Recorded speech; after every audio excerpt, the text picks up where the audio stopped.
Ndio. Ni MUHAS inaendelea kujipanua zaidi. Yaani sio kujipanua, huu ni ule wanasema mradi wa HIT ambao ni unalenga kukuza zaidi katika hizi vyuo vya elimu ya juu, lakini sio tu katika zile kampasi zao za zamani. Kwa maelekezo ya Mheshimiwa Rais, alitaka kwamba ifanyike katika maeneo mengine ili kuweza kuwafikia wananchi wengi zaidi. Ambapo ukiangalia kama hapo profesa alikuwa anazungumza, wana takribani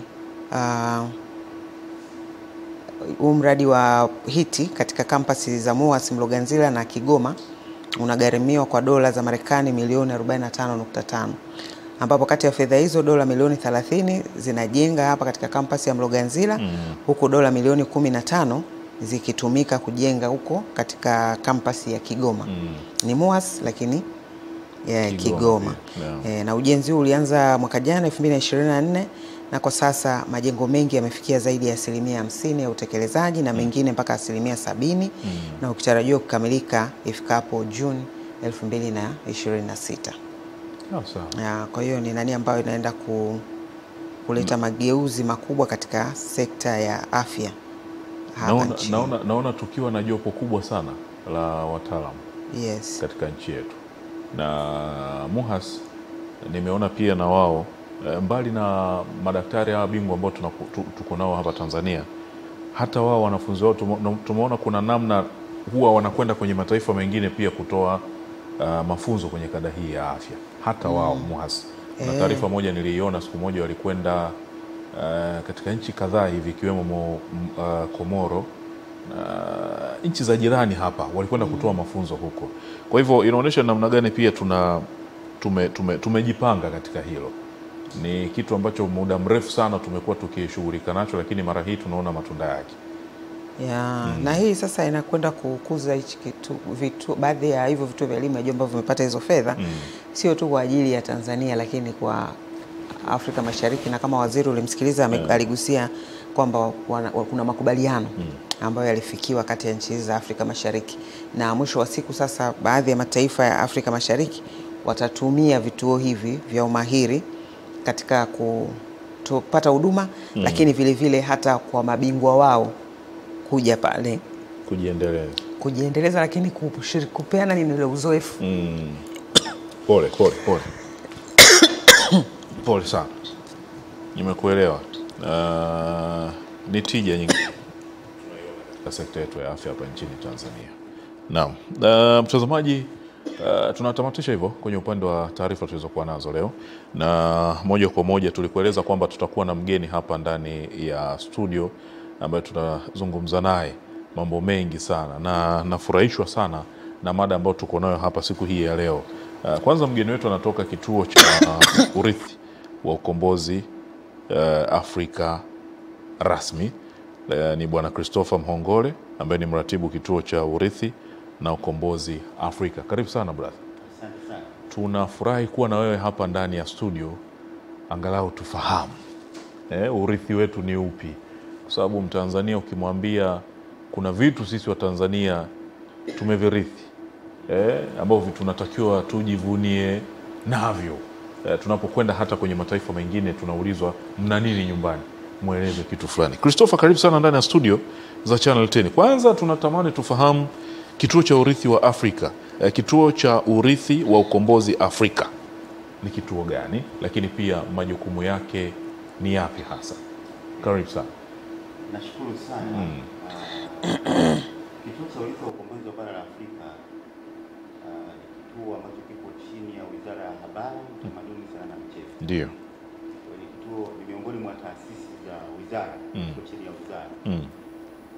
Na ni kituo hichi rasmi kilianzishwa mwaka 2011 kwa azimio la mkutano wa wakuu wa nchi na serikali wa Umoja wa Afrika.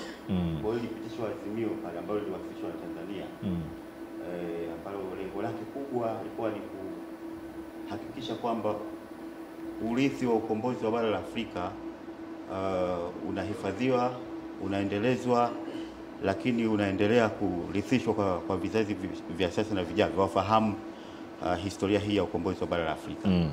Kwa hiyo Tanzania ndiyo ambayo ilibeba hiyo ajenda mwaka 2011 kuwasilisha, ikiwa na lengo gani? Kwamba tutakumbuka kwamba Afrika miaka ya 50 mpaka 60 mpaka tulikuwa katika harakati za kupigania uhuru wa mataifa mengi kwa baada hajapata uhuru. Kwa baada ya kutamatika uhuru wa mataifa mbalimbali, tulibaki na kumbukumbu mbalimbali ambazo ni ushahidi wa yale yote ambayo yalifanywa.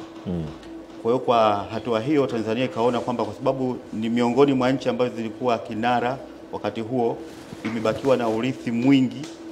Tanzania ilikuwa makao makuu ya kamati ya ukombozi wa bara la Afrika, Oil Liberation Committee. Kwa hiyo kiratibu mambo mengi, kwa kuna ushahidi mwingi sana hapa Tanzania. Kwa hiyo ikaona kwamba ni muhimu urithi huu, kwa sababu sio wa kwetu Tanzania, wa Afrika nzima, uweze kuhifadhiwa kwa pamoja. Kwa hiyo iliwasilisha ile azimio kwa lengo la kuwa na ushirikiano wa pamoja wa nchi zote za Afrika, tushirikiane katika kuhifadhi urithi huu wa Afrika. Kwa hiyo ndio msingi halisi wa kuanzishwa kwa hichi kituo cha urithi wa ukombozi wa bara la Afrika. Na sasa kituo tayari kimeanzishwa, kipo hapa Dar es Salaam, pale maeneo ya Posta pale. Kwa pale pana makumbusho yanayoeleza historia hii. Ukifika pale utapata historia hii kwa undani, utapata ushahidi mwingi ambao unaeleza hii historia ya ukombozi wa bara la Afrika. Unazungumza ilikuwa ni pendekezo la nchi ya Tanzania, kuanzishwa kwa kituo hicho. Kuna mataifa ambayo yanahusishwa pia na kituo hiki, ambapo mimi kama Mtanzania nikifika pale ni lazima nifahamu, labda nikute bendera ya nchi fulani iko pale. Bara la Afrika lina nchi zaidi ya 50 na zote zina historia zake. Nitapata historia za mataifa yote hapo ndani ya kituo hiko, ama pakoje? Ukifika pale kituo cha urithi wa ukombozi wa bara la Afrika, utapata taarifa nyingi sana ambazo zipo za kushikika na ambazo sio za kushikika. Utazipata pale. Kwa utapata taarifa zinazohusu historia ya ukombozi wa Afrika Kusini, Msumbiji, Zimbabwe, Namibia, Angola na mataifa mbalimbali ya Afrika ambayo Tanzania lina nini. Hayo ni kwa uchache.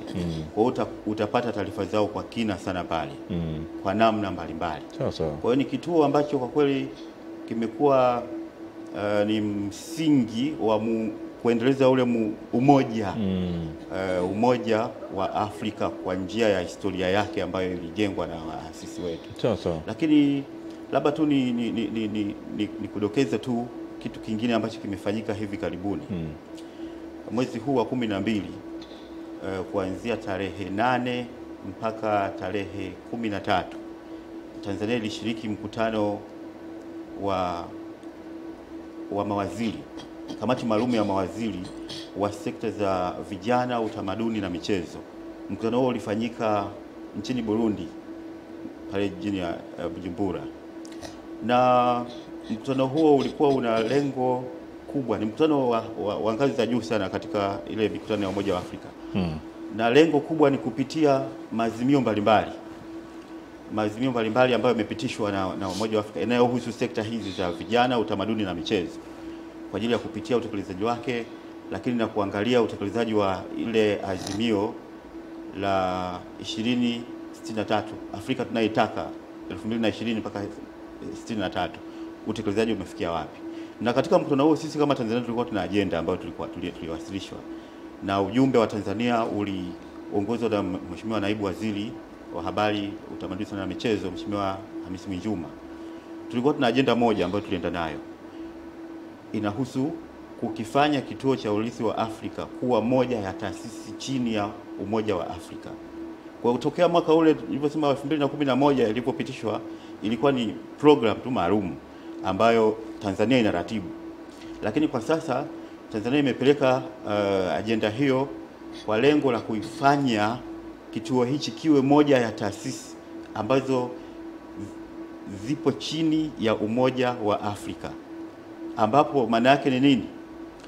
Kwamba uratibu wake, ufadhili wake unashirikisha nchi zote za Afrika. Umoja wa Afrika unakuwa coordinators, mratibu mkuu na ambaye anafuatilia utekelezaji wake kwa ukaribu.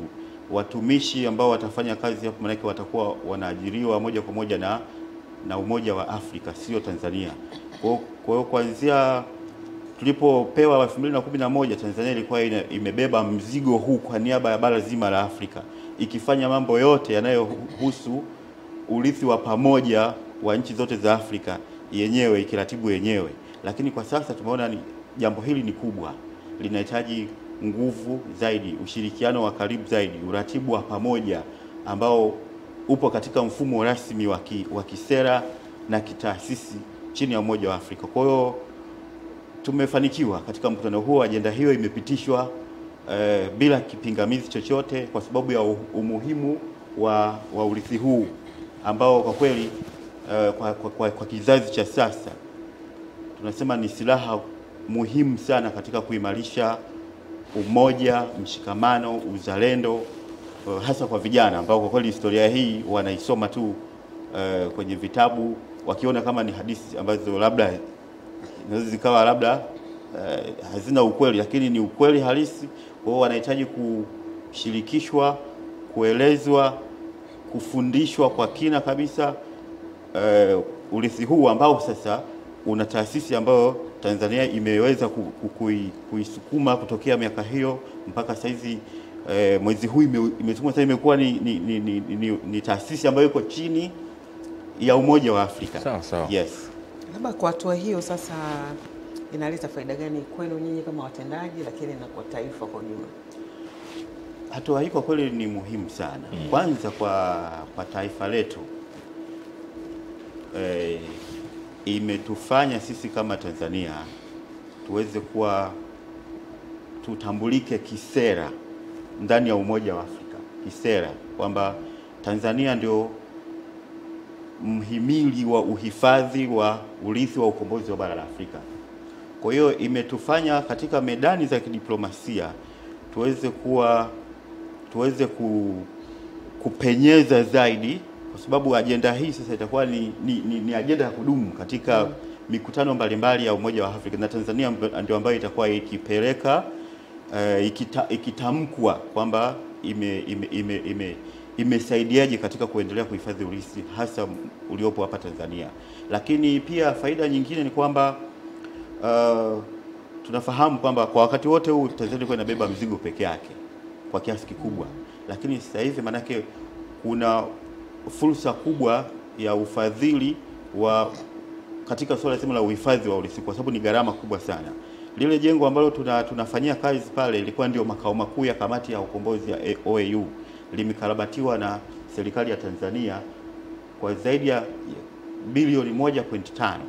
Kwa hiyo ni fedha nyingi sana ambazo tunaweza, lakini actually mbali maeneo mengine ambayo shughuli nyingine ambazo serikali imeendelea kufanya ambazo sio za Tanzania peke yake, ni urithi wa bara zima la Afrika. Kwa hiyo fursa hii inafanya kuwe na hiyo fursa ya ufadhili kutoka kwenye AU yenyewe, lakini pia kwa mashirika mengine na jumuiya za kimataifa, kwa sababu tayari kituo hichi kimekuwa rasmi kisera katika Umoja wa Afrika. Kwa hiyo kina fursa hizo za jamii zote za kimataifa kuhakikisha kwamba zinashirikiana kwa pamoja kushughulikia huu urithi usiweze kupotea, vijana waweze kunufaika na taarifa hizi kwa kina zaidi, mitaala ya nchi zote za Afrika iweze kujumuisha historia hii kwa kina. Kwa hiyo kutakuwa na fursa nyingi za kiutaalamu namna ya kuhifadhi kumbukumbu hizi kwa ushirikiano wa pamoja, mitaala iweze kuingiza vizuri katika masomo ya kufundishia. Kwa mfano sisi Tanzania tumeshaanza, kwa kweli tumeshajitahidi mitaala hii ambayo inaendelea kuimarishwa sasa hivi na vitabu vinavyoandaliwa, tumeshirikiana kwa ukaribu sana na taasisi ya elimu ambayo ndio ina jukumu hilo. Kwa hiyo wanafunzi kwa kweli sasa hivi wanaisoma historia hii kwa kina na vitabu vingi wanavisoma tofauti na ilivyokuwa hapo awali, na hili nalo ambalo pia limesisitizwa katika azimio ambalo limepitishwa mwezi huu kwamba mataifa ya Afrika yaweze kuungana na Tanzania katika juhudi hizi, lakini pia sera zake, mitaala yake ifanyiwe marekebisho, lakini iingizwe hii historia kwa kina kwa ajili ya kuwafanya vijana waweze kuifahamu vizuri historia hii ya historia ya ukombozi wa bara la Afrika. Sawa. Tutaongelea vizuri vijana pale baadaye tunapokuwa tunaelekea mwisho. Umezungumza sasa hivi mzigo wote wa ajira na kuendesha kituo hiki huko chini ya Umoja wa Afrika EU. Na mimi natamani kufahamu kwamba katika kituo hiko na mwajiri mkuu ni EU mwenyewe kwa sasa hivi. Wanaona kwamba kituo kiko Dar es Salaam, Tanzania. Wanaoajiriwa pale kuna wafanyakazi wengine wa mataifa mengine pia au ni wa Tanzania peke yake? Baada ya hatua hii ambayo imefikiwa na Tanzania, kwa hatua inayofuata ni kuanza kutengeneza hiyo mifumo sasa, nyaraka mbalimbali zenye kutafsiri kama ambavyo taasisi nyingine za EU zinavyofanya kazi. Kwa hiyo swala zima la kuajiri, ufadhili na nini vyote vitaelezwa vizuri katika nyaraka ambazo Tanzania itaandaa kwa kushirikiana na Umoja wa Afrika. Kuna kitu kinaitwa hosting agreement. Sisi ni host wa hiyo taasisi mpya ambayo imepitishwa. Kwa hiyo vyote hivyo vitakwenda kutafsiriwa katika hizo nyaraka, na kama ambavyo kuna taasisi nyingi ambazo za kiutamaduni. Kuna ile taasisi ambayo inahusiana na masuala ya lugha za Kiafrika, ACLAN, ambayo ipo makao makuu yake hapo nchini Mali, ambapo lugha za Kiafrika ikiwa ni pamoja na Kiswahili. Kwa hiyo ninafanana na taasisi kama hiyo, namna ambavyo inajiendesha, namna ambavyo imekuwa hosted katika nchi ina majukumu gani katika taasisi ambayo iko nchini mwake, watumishi watakuwa wanafanya kazi katika mazingira gani, wanapatikanaje. Kwa hiyo hizo nyaraka zote ndio zitatoa tafsiri hiyo ambazo zinakwenda kuandaliwa mara tu baada ya azimio hili kupitishwa na waheshimiwa mawaziri katika mkutano huo uliofanyika nchini Burundi. Uharaka ukoje wa kufanikisha hayo, mchakato huo na yote hayo kufanikisha ili taasisi hiyo inafanya sasa kazi zake? Najua utaratibu upo, lakini kwa kufuata utaratibu huo na miongozo hiyo. Kwa kweli tunashukuru kwamba serikali ya Tanzania imeshapiga hatua kubwa katika swala zima la kufikia huko. Kwanza tokea ilipoanzia 2011 ilipopitishwa, tumeshafanya kazi kubwa sana. Tumesogea kwa kiasi, ndio maana hata waheshimiwa mawaziri wameikubalia hii kwa sababu ya yale ambayo tumeshayafanya. Kwa kufikia hatua hizo za mwisho, bado serikali ya Tanzania itachukulia swala hili kwa umuhimu mkubwa, kwa uharaka mkubwa, ili kuhakikisha kwamba yale ambayo tulikuwa tunayatamani yanakwenda kutokea. Isiwe sisi ndio tunayochelewesha, labda upande mwingine ndio uendelee, lakini sio kwa upande wa Tanzania, kwa sababu swala hili ni muhimu sana. Ni swala la kimkakati sana kwa nchi yetu. Ni miongoni mwa, tunasema ni miongoni mwa silaha, tunasema soft power za nchi yetu, ambayo sasa tunataka tuitumie hiyo soft power kushawishi. Tumeshawishi na wenzetu waikubali hiyo soft power kwa ajili ya kulisaidia bara la Afrika kutekeleza ajenda ya 2063 ya Afrika tunayoitaka, hasa katika masuala mazima ya Afrika ambayo ina utamaduni wake, una utambulisho wake, inajiamini, ina historia yake ambayo inajivunia nayo. Kwa hiyo kupitia kituo hichi, historia iliyopo inayohifadhiwa katika kituo hichi inatekeleza moja kwa moja ile ajenda ambayo nasema ni Afrika tunayoitaka mpaka kufika mwaka 2063. Kwa hiyo kwa hatua hii serikali ya Tanzania kwanza inatekeleza, ni miongoni mwa nchi za Afrika ambazo zinatekeleza hiyo ajenda, lakini tu sisi kama Tanzania ajenda hii kwetu ni ya kimkakati sana. Hatuwezi kuchukua muda mrefu kutekeleza yale ambayo yanatutaka sisi kuyafanya, kwa sababu ni kama tusipofanya hivyo tunakuwa ni kama hatuelewi tunachokifanya. Tutakamilisha hizo nyaraka kwa muda mfupi iwezekanavyo, na wananchi kwa kweli wataendelea kupewa taarifa mara kwa mara kwa hatua mbalimbali ambazo tunazichukua, kwa masuala yote ambayo tunaendelea kuyatekeleza. Washirikiane, sio tu ni kazi ya serikali, ni kazi ya Watanzania wote. Hii ni kazi ya Watanzania, ni kitu chao, ni fahari yao, ni historia yao, tunatakiwa tujivunie nayo. Kwa hiyo tunatakiwa pia tuifuatilie, tujifunze, tuifahamu. Tukiifahamu, hata ukiwa nje ya nchi, ukifahamu historia hii, unatembea kifua mbele kwamba nchi yangu ina historia kubwa, ni nchi ambayo ina jina kubwa katika bara la Afrika, katika dunia hii, Kwa hiyo sitaki kujiweka katika namna ya unyonge mahali popote ambapo ninakuwepo duniani, kwa sababu nimetoka katika nchi yenye historia kubwa ambayo kwa kweli hakuna taifa lolote Afrika ambalo linaweza likajivunia, lenye historia ambayo ni ya kipekee kama Tanzania. Kwa hiyo tukifahamu historia hii, kwa kweli Watanzania watatembea kifua mbele na watatekeleza majukumu yao wakijua kwamba na wao wanataka kujenga historia nyingine kubwa kama ambavyo wazee wetu waliweza kuijenga hapo awali. Yeah. Nilikuwa najaribu kufikiria ni kwa kiasi gani sasa Watanzania tumekuwa tunakitumia hichi kituo cha urithi wa ukombozi wa Afrika kwa ajili ya kupata hizi historia. Je, unaona wanajitokeza wengi au ni kwa kiasi gani? Yeah, kwa kweli mwamko wa kukitumia kituo hichi tunaweza kusema bado sio mkubwa sana. Wanatumia wanafunzi. Unafikiri ni kwa nini? Nadhani ni uelewa kufahamu kwamba tuna fursa hiyo, au labda wengine hawajafahamu kama tuna kituo kama hichi. Yes, yeah, hilo nayo ni changamoto ambayo kwa kweli nashukuru hata fursa hii ya kuja hapa Channel 10. Ni namna mojawapo pia kuwaambia Watanzania kwamba kwa kweli tayari tumeshapiga hatua katika kuwa na kituo cha kupata taarifa mbalimbali. Kwa pale wanakuja wanafunzi, wanakuja hata watalii, wanakuja watafiti wa ndani na nje ya nchi, wanakuja kufanya tafiti zao kuhusu historia hii. So, pale sio kwamba tuna kila kitu, lakini pale tuna taarifa za kila kitu kilichopo nchini. Kiko wapi, kiko katika hali gani, unaweza kukapata kwa nani na unakipateje?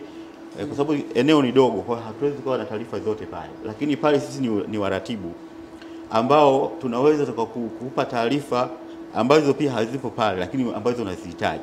Kwa hiyo watafiti wakija pale kituoni wanapata fursa hiyo ya kurahisishiwa kazi zao za kiutafiti, kufika mahali mbalimbali ambapo pana taarifa kama hizi hapa nchini katika taasisi mbalimbali ambazo kwa kweli kituo kimefanya jukumu la kuhakikisha kwamba tunakuwa na linki hiyo ya kuzifikia taasisi na maeneo yote yenye kumbukumbu hizi ili kurahisisha swala zima la utafiti, lakini pia wanafunzi ambapo wanataka kufanya ziara za kimasomo na vitu kama hivyo.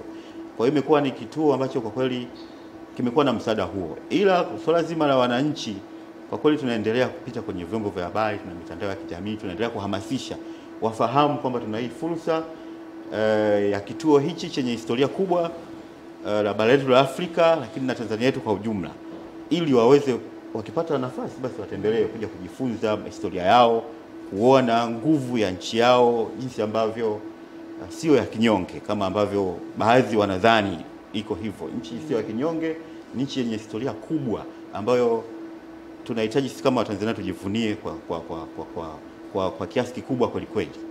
Yeah. Kama ambavyo umesema, inawezekana pia kituo hakijajulikana sana, kituo cha urithi wa ukombozi Afrika.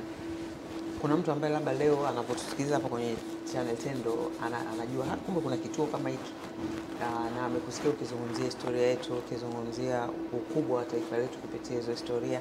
Labda kuna yapi machache ambayo unaweza ukamgusia ambayo akifika pale anaweza akajifunza yale ambayo unaona moja kwa moja yanahusiana na taifa letu, lakini pamoja na mataifa machache ya Afrika? Kwa kweli sisi pale kituo cha urithi wa ukombozi wa bara Afrika, ukifika tu pale kwanza kabla hujaingia getini unakaribishwa na taswira hiyo. Kwa sababu tumeona tusiweke hizo kumbukumbu ndani, tumeweka hadi nje. Yaani ukipita barabarani utakutana na hizo alama, hizo picha za mashujaa. Kwa hiyo kuna baadhi ya watu ambao wakipita barabarani wanaguswa na hiyo historia moja kwa moja kabla hawajaingia ndani. Kwa hiyo wakifika tu pale kabla hawajaingia utakutana, lakini ukiingia ndani ndio utakutana na shehena, hazina kubwa kweli kweli ya hiyo historia. Utakutana na kuna kitu cha kuvutia sana pale. Kwa mfano utakutana na pikipiki maalum ambayo ilitumiwa na Samora Machel akiwa hapa nchini. Pikipiki ya kipekee tofauti na pikipiki ambazo tunazijua. Ni pikipiki ambayo ina sura ya pekee yake kabisa. Sidhani kama ukitembea hapa Dar es Salaam unaweza kaiona. Kwa hiyo utaikuta pale, utaona na yeye alikuwa anakaaje, bodyguard alikuwa anakaa wapi, dereva alikuwa anakaa wapi, mizigo yake alikuwa. Kwa hiyo ni kitu fulani cha kuvutia. unaweza ukakaa pale ukakaa muda kuitafsiri tu ile pikipiki, lakini utakutana na vitu vingi sana ambavyo vya kipekee. Utakutana na king'ora. Kuna king'ora ambacho nadhani kinatumika sana maeneo ya jeshi, lakini king'ora kile kilitumika sana maeneo ya mikoa ya kusini mwa Tanzania, Mtwara, Lindi na Ruvuma. Na kilitumikaje? Mikoa ile wakati ule ilikuwa, wakati tukisaidia ukombozi wa Msumbiji, ilikuwa ni maeneo ya vita, war zone. Kwa hiyo wananchi kule walifundishwa mbinu mbalimbali za kujikinga dhidi ya maadui wanapotokea. Kulikuwa kuna hatari nyingi zilikuwa zikitokea wakati huo. Mabomu yalikuwa yakirushwa, ndege zinapita kila mahali. Kwa hiyo kiliandaliwa king'ora ambacho kikizungushwa kinatoa sauti kubwa sana kama kilomita 3 mpaka 4. Ukisikia sauti hiyo unajua kuna hatari, unatakiwa uende ukajifiche kwenye mahandaki. Katika mikoa hiyo wakati huo kulikuwa kuna, kila wananchi walikuwa wamefundishwa namna ya kuchimba mahandaki katika nyumba zao kwa ajili ya kujikinga na hatari. Kwa hiyo kipigwa kile king'ora, wananchi wanakwenda wanajificha kwenye mahandaki. Kwa hiyo ni kifaa ambacho tumekihifadhi pale. Kipo hapa kituo kinatumika miaka hiyo. Kipo pale. Kiwasha mpaka leo kinatoa sauti. Kwa hiyo tunawasha kwa uangalifu sababu posta nzima ile itapigiwa kelele. Kwa hiyo nawasha kidogo inapiga, nasema jamani sauti ndio hiyo. Unavyozidi kuzungusha sauti inazidi kuongezeka. Kwa hiyo ni kituo ambacho na sasa hivi kituo kile ndio kivutio cha utalii hapa Dar es Salaam. Viongozi wengi wa mataifa hasa ya Afrika, hasa ya Kusini, wakifika tu katika ziara zao lazima wapitishwe pale. Alikuja rais wa Namibia pale alipofanya ziara yake mwaka huu. Mama. Yes. Alikuja pale. Na alipokuja pale kwa kweli alitoa mpaka machozi kwa sababu alikutana na picha yake akiwa bado binti mdogo sana, akiwa hapa Dar es Salaam Magomeni. Kwa hiyo yeye alikuwa ni miongoni mwa wapigania uhuru waliokuwa hapa nchini akiwa bado mdogo. Kwa hiyo alikutana na ile picha, alifurahi sana. Lakini pia rais wa Msumbiji pia alifanya ziara, alipita pale. Akafurahi kweli kweli. Akaja makamu wa rais wa Zimbabwe katika ziara yake nadhani mwezi wa 8 kama sikosea. Alipita pale. Kwa hiyo ni kituo ambacho ni cha kimkakati. Viongozi wote wa VIP wa nchi mbalimbali wakifanya ziara katika nchi yetu hapa, mmoja wa maeneo ambayo watapitishwa ni pale.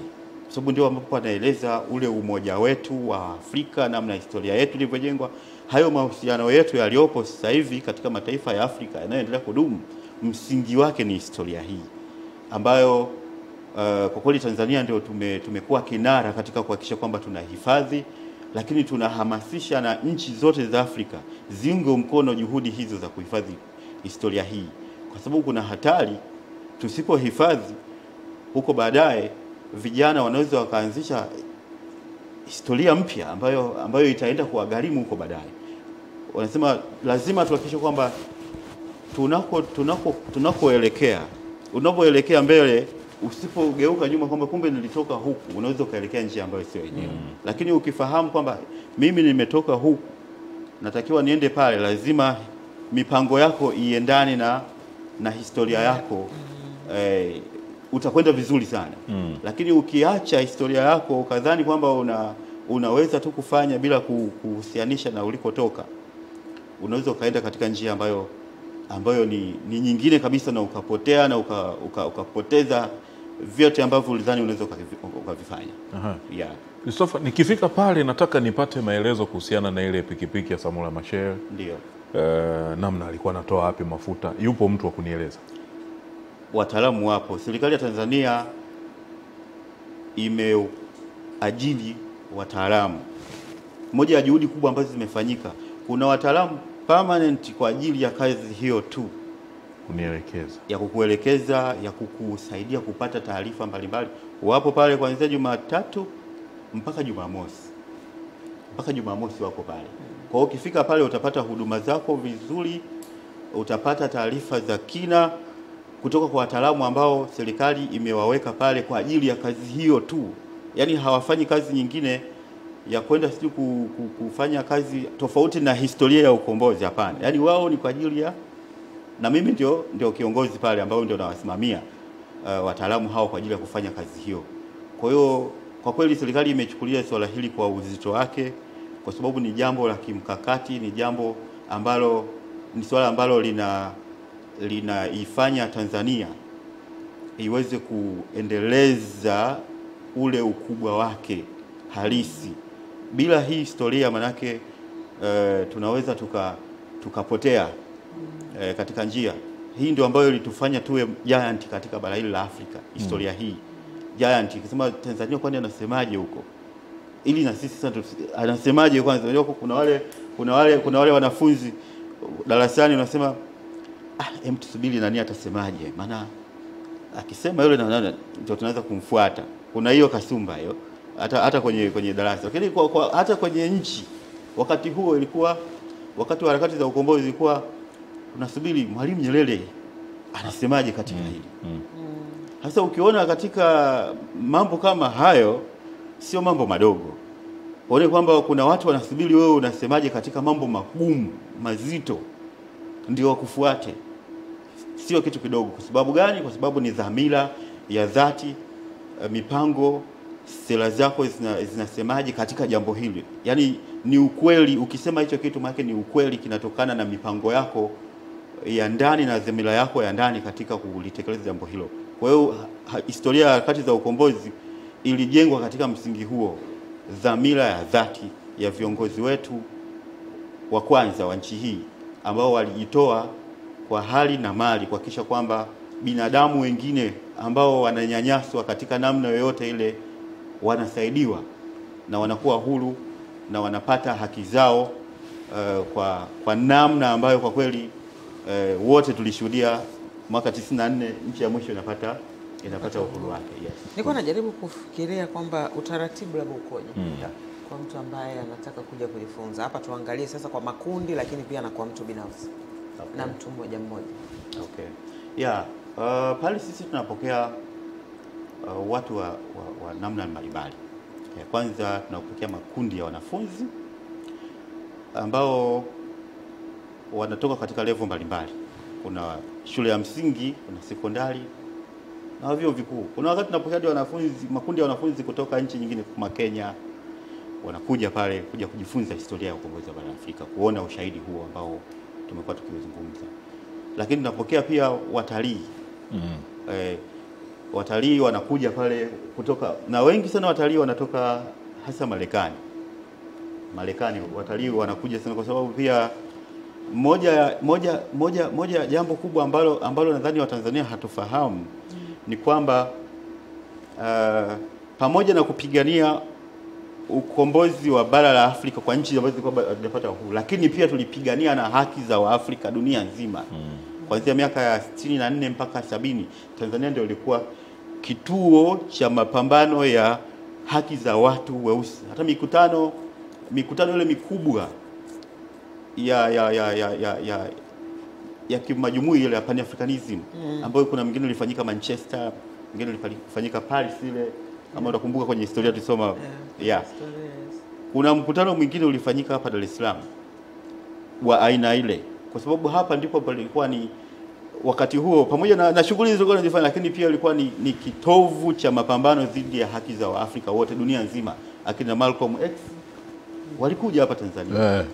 Walikuja hapa Tanzania kwa sababu ilikuwa ni mahali ambapo pamejipambanua kwamba ni mahali sahihi, mahali salama, mahali ambapo Waafrika wanaweza wakakaa na kupanga mipango yao ya namna ya kupigania haki zao dunia nzima. Kwa hiyo wanakuja pale pia kuja kupata huo ushahidi.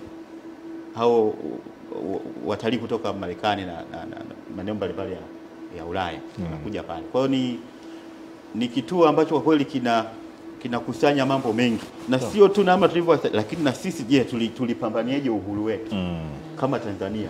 Nayo pia ni kitu ambacho pia tunakifanya. Tunahifadhi pia hizo kumbukumbu na taarifa hizo. Sawa. Nilikuwa nataka swala la utaratibu. Kwamba mtu anaweza kaja tu.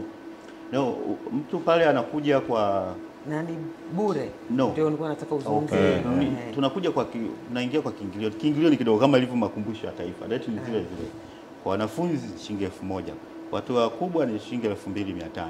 Kwa watalii ni shilingi 10,000 ya kwa watalii kutoka nje ya East Africa, kama ambavyo makumbusho ya taifa ni viwango ambavyo viko standard kwa makumbusho zote hapa nchini, ambavyo kwa mujibu wa taratibu za makumbusho, sheria ya makumbusho ya Tanzania. Kwa hiyo tunaenda kwa utaratibu huo. Kwa hiyo ni kiwango cha chini kabisa ambacho hakimfanyi mtu aseme labda anashindwa kwenda kupata historia, na hiyo sio kwa ajili ya biashara, ni kwa ajili ya kuendelea kuwezesha shughuli hizi za uhifadhi, kwa sababu ni gharama sana kufanya uhifadhi huu, kubadilisha picha, kufanyeje, kwenda kuprint, kufanyeje. Kwa hiyo ni gharama ndogo ambayo unasema na mimi nichangie katika swala zima la kuhifadhi historia yangu kwa kiwango hicho kidogo. Ndio. Christopher, muda wetu umekwenda, lakini kwa dakika chache hizi zilizobaki hapa, Tanzania ina jukumu kubwa sana la kubadilisha fikra ya kijana juu ya taifa lake. Na tunaweza tukatumia hiyo kama mojawapo ya nyenzo ya kumfanya kijana akajitoa kwa taifa lake kwa vyovyote vile hili la Tanzania, lakini pia kila anapokwenda kulala na anapoamka anafahamu kwamba yeye ana kitu anatakiwa afanye kwa ajili ya taifa lake. Kwa kweli historia hii ya urithi wa ukombozi wa bara la Afrika ni silaha kubwa sana kwa vijana kuwabadilisha fikra, kwa sababu mmoja ya kuna hotuba ya Mwalimu Nyerere aliitoa wakati akifunga ile kamati ya ukombozi wa bara la Afrika, kwamba ukombozi una stage nyingi. Kwa kuna stage ambayo tumeshaipiga, ukombozi wa kisiasa, lakini kuna ukombozi wa kiuchumi, kuna ukombozi wa kifikra ambao tunaendelea kupigana nao. Kwa hiyo vijana, kwa kweli historia hii na vijana ni vitu ambavyo lazima viende pamoja. Hili vuguvugu la vijana ambalo linaendelea dunia nzima, Afrika nadhani kuna hii historia ndio silaha kubwa ya kuweza kuwasaidia vijana wajue majukumu yao kwa nchi zao. Kwa Tanzania, ukifuatilia historia kwa mfano ya uanzishwaji wa chama cha TANU pamoja na kuendelea mpaka kuna hata kanuni za uzalendo. Unapewa wewe wajibu wako wewe kama mwanatano. Kwa hiyo vitu kama hivi vya kihistoria vikieleweka vizuri kwa vijana vitasaidia sana kuhakikisha kwamba vijana wanaipenda nchi yao, wanaifanya nchi yao kwanza kabla ya wao, kwamba nitaitumikia nchi yangu kwa moyo wangu wote. Hakikisha kwamba adui, nikibaini kwamba kuna adui dhidi ya nchi yangu, hakikisha kwamba napambana nao. Yaani wewe hili ndio taifa lako. Kwa hiyo utalipenda taifa lako endapo utaifahamu pia historia yake.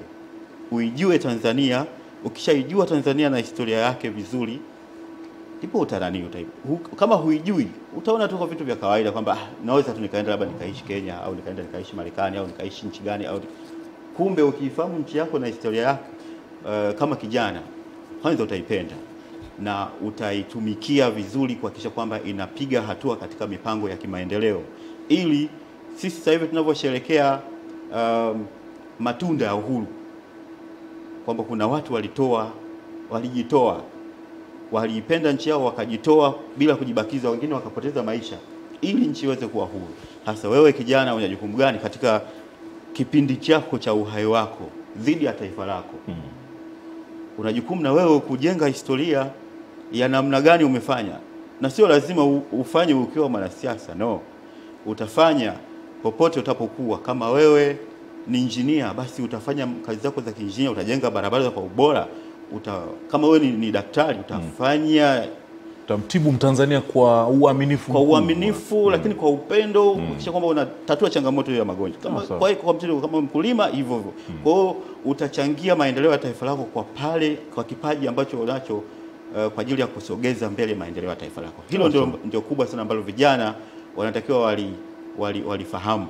Wasiangalie tu labda lazima niwe mwanasiasa au niwe mtu fulani mkubwa ndio no. Pale ambapo upo, kama ni mwanafunzi, soma kwa bidii, elewa, pata maarifa ya kina ili uweze kuisaidia taifa lako. Kama wewe ni kwa hiyo popote pale ambapo upo katika maisha yako unatakiwa ufanye kwa juhudi, kwa maarifa, kwa upendo mkubwa. Hapo ndipo ambapo utafanya na wewe utakuwa utajengwa kwa wale mashujaa ambao sisi tunawasherehekea, na wewe utakuja kusherehekea kama shujaa.